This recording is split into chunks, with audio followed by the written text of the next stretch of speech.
speaking of the next 2 years, Yes. let's talk about, you're entering in as president. What are some of the big goals that you have? EDPA is really stronger than it's ever been.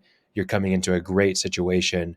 How do you plan to continue to expand upon what's already improving at the EDPA?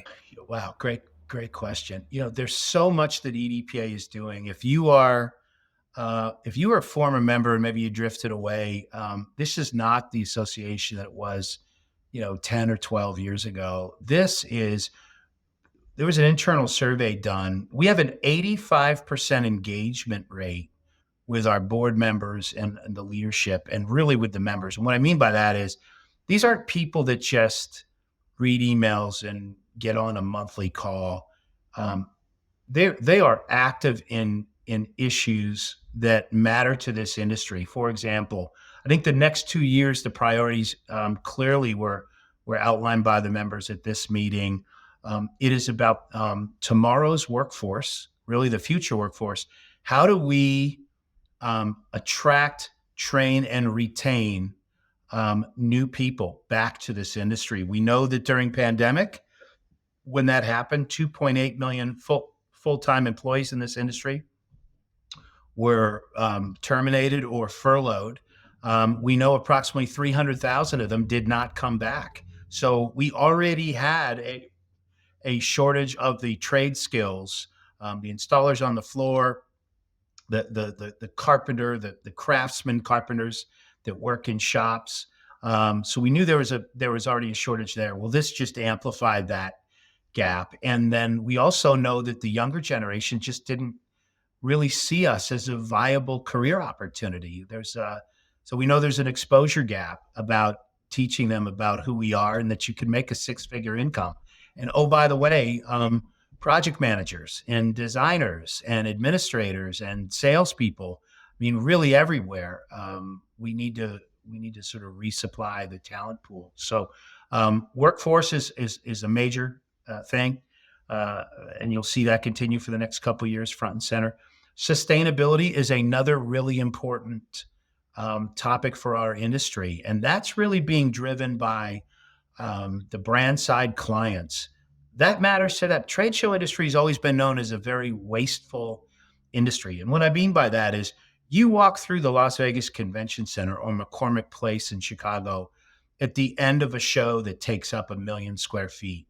And you just see all this debris field of, wasted exhibit material that just is trash. How do we begin to use more eco-friendly products? How do we create less of a carbon footprint than shipping in a 50,000 pound exhibit to create a temporary branch office that's only going to be up for 3 days? The brand side clients are saying this matters to us.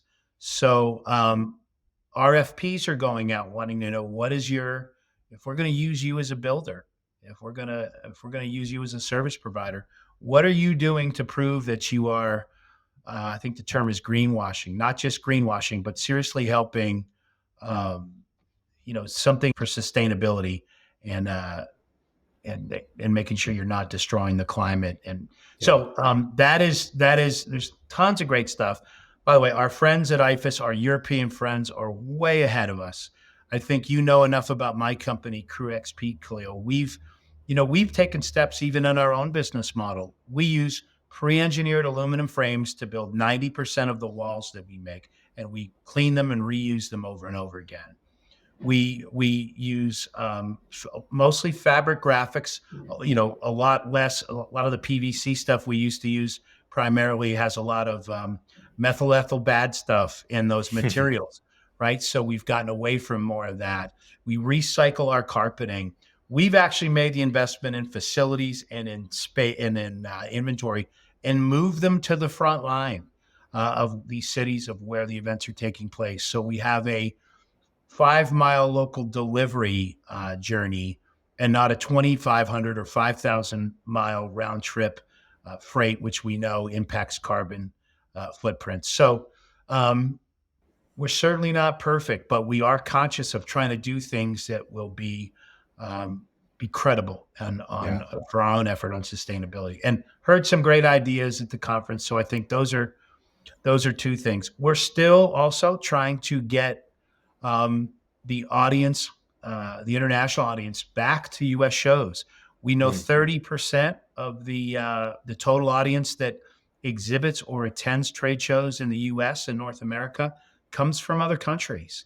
yeah. Huge problems still with visa delays and making it easy for the business travelers to come back. So that anyway, those are the three things that jump to mind.